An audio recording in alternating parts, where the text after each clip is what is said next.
ಈ ಫಲಿತಾಂಶ ಬಂದಿದೆ ಅಂದರೆ ಇದಕ್ಕಿದಾಗಿ ಬಂದಿದ್ದಲ್ಲ. 6 ತಿಂಗಳ ಕಾಲ ನಮ್ಮ ಶಾಲೆಗಳು ಕೇವಲ 10:30 ಪ್ರಾರಂಭ ಆಗಿ 4:15 ಮುಗಿದಿಲ್ಲ. 8:30 9 ಗಂಟೆಗೆ ಪ್ರಾರಂಭ ಆಗ್ತವೆ, 6:30 7 ಗಂಟೆಗೆ ಮುಗಿತವೆ.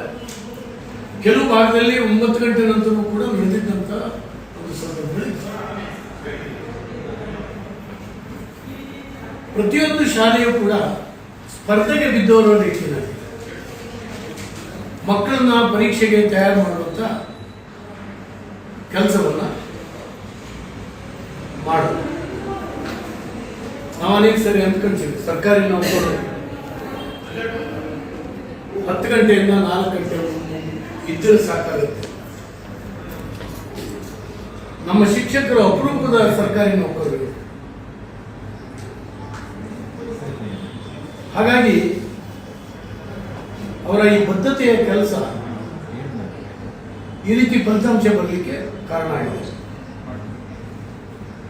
ನೋಡಿ, ಸರ್ಕಾರಿ ಶಾಲೆಗಳು